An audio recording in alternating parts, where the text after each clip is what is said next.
अरे वो भैया, आप कौन हैं? आप तो मेरे गुरुजी के ठाकुर नहीं हो। फिर आप कौन हैं? मैं इंद्रदेव हूँ। कौन इंद्रदेव? मैं किसी इंद्र विंदर को नहीं जानता। मैंने तो पहले तुम्हें कभी नहीं देखा।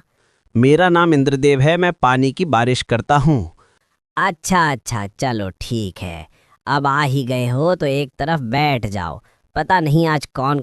पिछले भाग में आप लोगों ने देखा कि अढ़ैया ब्राह्मण के कारण गुरुजी को समस्त देवगणों के दर्शन हो जाते हैं, जिस कारण गुरुजी अढ़ैया को बहुत स्नेह करने लगते हैं। एक दिन गुरुजी 10 वर्षों की तपस्या करने के लिए हिमालय पर्वत पर जाने लगते हैं और वो अढ़ैया से कहते हैं, अढ़ैया, मैं तपस्या करने हिमालय जा रहा हूँ। आज से तुम आश्रम का ध्यान रखना। अब तो तुम एकादशी का व्रत करना मत भूलना। याद रखना मेरी बात। और हाँ, ठाकुर जी को भोग लगाना मत भूलना अढ़ैया। जी गुरुजी। गुरुजी वहां से चले जाते हैं। कुछ दिन बाद एकादशी आ जाती है और अढ़ैया मन ही मन सोचता है, इस बार चलो एकादशी का व्रत कर ही लेते हैं अढ़ैया।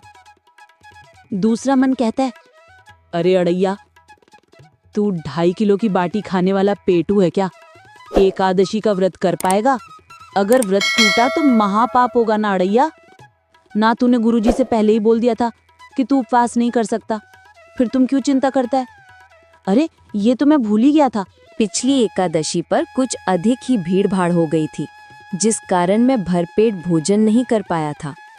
इस बार मैं कुछ अधिक ही राशन लेकर जंगल में जाकर रसोई पालूंगा। अढ़ैया बाजार निकल जाता है और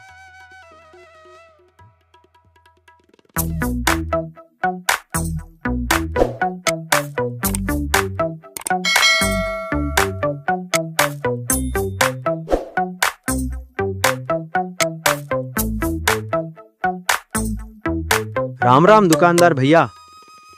राम राम अढ़ैया ब्राह्मण जी, बताइए मैं आपकी क्या सेवा कर सकता हूँ? दुकानदार भैया, मुझे कुछ सामान चाहिए था राशन का। बताइए ब्राह्मण जी, क्या क्या दे दूँ? अढ़ैया बाजार निकल जाता है और वो एक दुकान पर जाकर दुकानदार से कहता है, अरे भैया दुकानदार, मुझे 20 किलो आटा, 10 किलो चावल, 5 किलो घी और 5 किलो दाल, सारा सामान बांध दो। अरे अढ़ैया आश्रम में भंडारा है क्या? तुम इतना सारा सामान ले जा रहे हो? तुम्हें इन सब बातों से क्या लेना देना? तुम्हारा काम है सामग्री देना, तो सामग्री दो ना।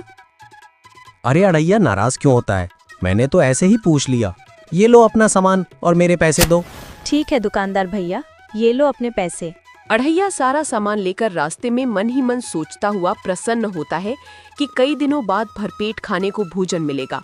लेकिन अचानक उसे याद आता है कि अरे, रसोई बनाने के बाद तो ठाकुर जी को भोग लगाना होता है और ठाकुर जी न जाने किस किस को बुला लेता है और मैं भूखा ही रह जाता हूँ। अरे गुरुदेव के ठाकुर का क्या करे? ऐसा करते हैं कि इस बार रसोई पकाने के बाद मैं ठाकुर को खाने पर ही नहीं बुलाऊंगा। न रहेगा बांस, न बजेगी बांसुरी। ये सोचकर अढ़ैया रसोई बनाने लगता है।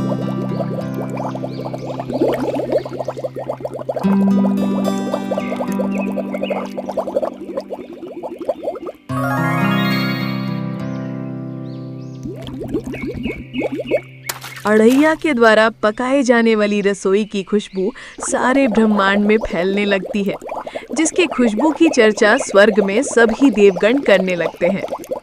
रसोई की खुशबू पाते ही नारद जी बोल ही पड़ते हैं, नारायण नारायण, कितनी सुगंध है अढ़ैया की इस रसोई में।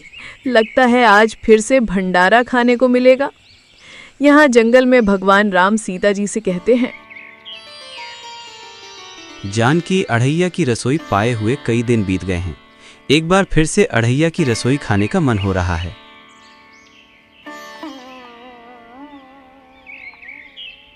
हाँ, स्वामी अढ़ैया इस बार फिर से रसोई बना रहा है। जानकी, अढ़ैया इस बार खाने पर वह मुझे बुलाने वाला नहीं है।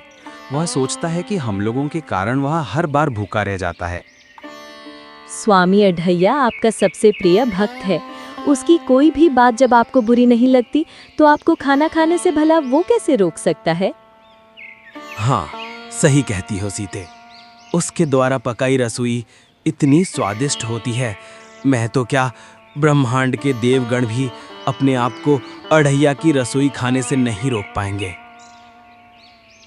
स्वामी, इस बार अढ़ैया ने काफी अधिक मात्रा में खाना बनाया है। हाँ, देवी अढ़ैया इस बात से अनजान है कि इस बार तो और भी अधिक देवगणों की संख्या बढ़ने वाली है। तो स्वामी, इस बार कौन कौन भंडारे में आने वाला है? देखती जाओ देवी। आज तो मैं भरपेट खाने वाला हूँ। आज अगर ठाकुर 10-20 आदमी लेकर भी आएगा तब भी मेरे पास काफी राशन है। चलो, मेरा खाना तैयार हो गया है, जल्दी से थाली लगा लेता हूँ। अरे यार, क्या करूँ? ठाकुर को बुलाऊं या नहीं? अगर नहीं बुलाया तो गुरुजी नाराज होंगे। चलो बुला ही लेता हूँ। गुरुजी के ठाकुर, आओ और आकर खाना खा लो। अढ़ैया की आवाज सुनकर सबसे पहले भंडारे में इंद्रदेव पहुंच जाते हैं।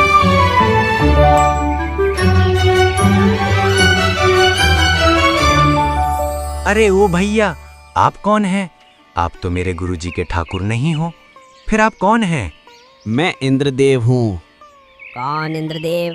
मैं किसी इंद्र विंदर को नहीं जानता। मैंने तो पहले तुम्हें कभी नहीं देखा। मेरा नाम इंद्रदेव है, मैं पानी की बारिश करता हूँ। अच्छा, चलो ठीक है। अब आ ही गए हो तो एक तरफ बैठ जाओ। पता नहीं आज कौन कौन आने वाला है। ए गुरुदेव के ठाकुर, कहाँ है आप? जल्दी से आओ, खाना तैयार है। इस बार अढ़ैया के बुलाने पर नारद जी आ जाते हैं। नारायण नारायण, प्रभु नारायण नारायण, नारायण नारायण नारायण। कितनी सुगंध है इस खाने में। अरे ओ भैया, अब आप कौन हैं? मैंने आपको भी पहले कभी नहीं देखा। अरे अढ़ैया, मुझे नहीं पहचाना? नारायण नारायण में नारद मुनि हूँ। प्रणाम नारद जी, प्रणाम। आयुष्मान अढ़ैया, चिरंजीवी रहो। तो नारद मुनि, यहाँ क्या कर रहे हैं आप? आप वही नारद जी हैं जो चुगली करते हैं, इधर की बात उधर करते हैं। यहाँ किसकी चुगली करने आए हैं आप? नारायण नारायण, मैं किसी की चुगली करने नहीं आया हूँ।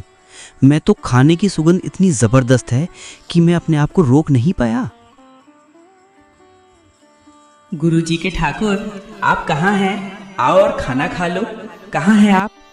इस बार पुकार सुनकर जंगल में अनेक आत्माएं, योगिनी, यक्षिणियां, भूत प्रेत आदि आते हैं और धीरे धीरे आने लगते हैं और सभी कहते हैं, हे अढ़ैया, खाने की सुगंध से हम सभी जाग गए हैं। हमने कई वर्षों से खाना नहीं खाया है अढ़ैया, क्या हम सबको भंडारा मिलेगा? अढ़ैया कहता है, हाँ, सबको भंडारा मिलेगा। अब आप लोगों की कमी रह गई थी भला। गुरुदेव के ठाकुर, शीघ्र आओ, खाना खा लो। आप कहाँ हैं ठाकुर जी? यहाँ सीता जी रामचंद्र से कहती है, हे स्वामी, अढ़ैया आपको पुकार रहा है, आप क्यों नहीं जाते हो? देवी, अभी और विलंब है मेरे जाने में। आज मैं सबसे अंत में जाऊंगा।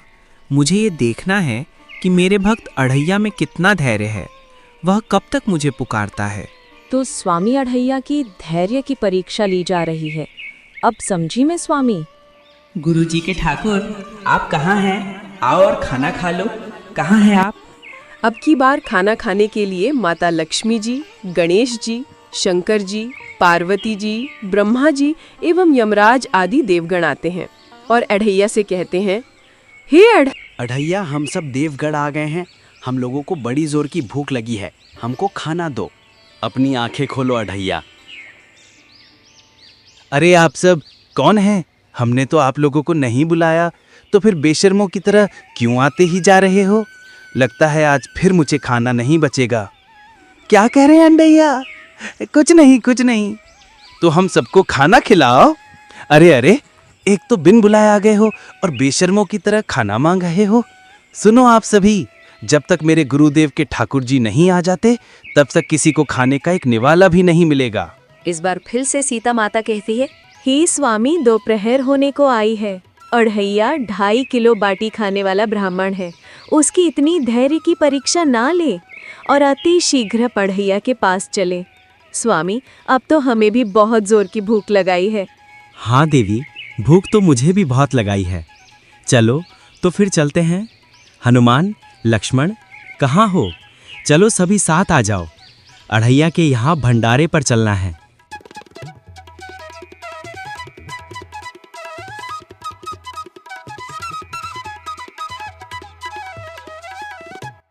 हे गुरुदेव के ठाकुर कहाँ हैं आप? खाना तैयार है, जल्दी आ जाइए गुरुदेव जी के ठाकुर। अढ़ैया अपनी आंखें खोलता है और कहता है, हे गुरुदेव के ठाकुर जी, आने में इतना विलंब क्यों किया? आने में इस बार अधिक दूरी पर था, इसलिए आने में वक्त लग गया। चलिए ठाकुर जी, भोग लगा लीजिए। जैसे ही भगवान राम खाना खाने बैठते हैं, यहाँ कई राक्षसों का हमला हो जाता है और राक्षस खाने पर टूट पड़ते हैं। तभी भगवान रामचंद्र अपनी तीर वाणों से सभी को मार भगाते हैं और खाना स्वयं खाते हैं और अन्य सभी उपस्थित देवगणों को भी खिला देते हैं। इस बार देवगणों, भूत प्रेतों, आत्माओं की इतनी अधिक संख्या हो जाती है कि अढ़ैया को खाने का एक भी निवाला नहीं बचता है।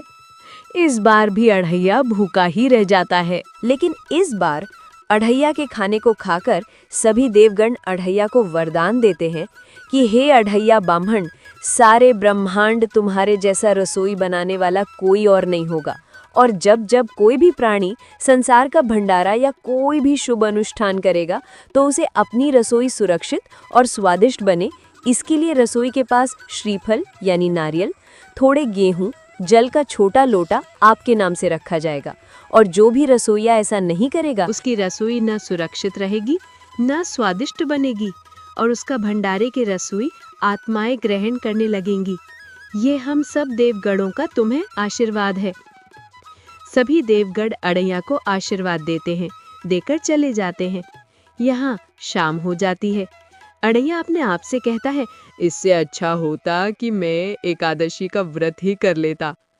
इस प्रकार अढ़ैया का एकादशी का व्रत भी पूरा हो जाता है।